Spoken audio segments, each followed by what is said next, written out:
The classic sayings in the I Ching resonate deeply with people. The first one is, flowing water doesn't compete to be first. Water benefits all without competing. It adapts to circumstances, achieving without competing, respects the natural order, maintain balance, see the bigger picture, and stay true to yourself. Be grounded like water, which flows slowly. Don't destroy the balance. Don't lose the big picture for the small. And don't lose yourself. Don't do things in a hurry. Instead, one should be down to earth, like running water, which flows slowly, without competing for the first or last place. It is to accumulate your own strength at point 1.1. The second sentence is that the deeper, the shallower the secret. When a person has too many desires, they will correspondingly lack wisdom and spirituality.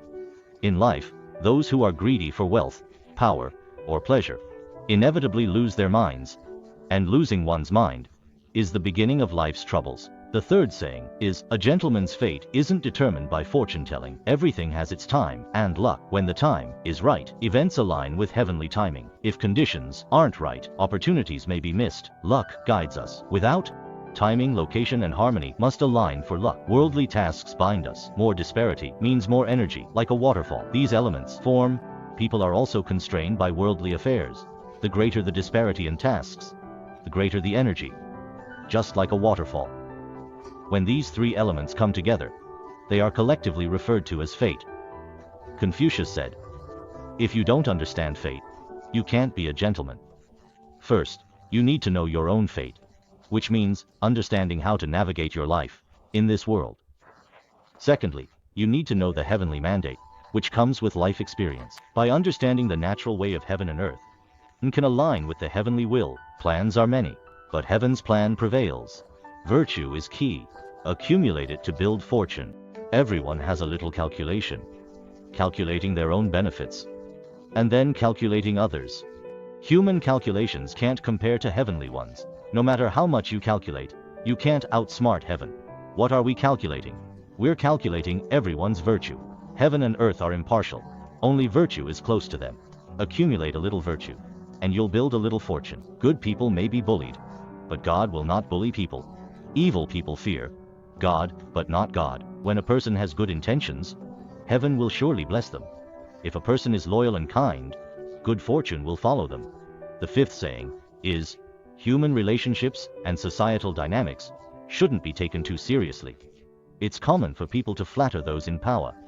Once you realize this, you should take the changes in human relationships lightly. When you're down and feel neglected, there's no need to curse those who look down on you. When you're successful and receive praise, don't let it go to your head. You still need to keep a bit of clarity. As the saying goes, you can't take everything too seriously, but you also can't be completely indifferent. Treat others sincerely, and show your true self. That's what you should take seriously. As for whether the other person is sincere, or showing their true self, you don't need to take that too seriously. The sixth saying is, balance brings blessings, while extremism brings disaster. A peaceful mindset, and a moderate approach in doing things, lead to a blessed life. People who are balanced and moderate are truly blessed. People with extreme and stubborn personalities often have a hard time in life, and may even bring disaster upon themselves.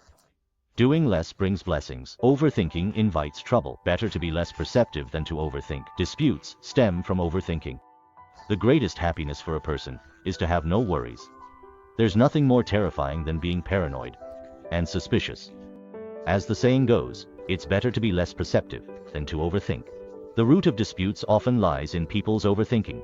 Being overly concerned isn't good for relationships. It takes 2 years to learn to speak, but a lifetime to learn to keep quiet. Talking too much is the biggest problem. It's better to be still than to act, and better to be quiet than to speak. The more we talk, the more conflicts arise. In communication, people are eager to express themselves, but don't understand the other person.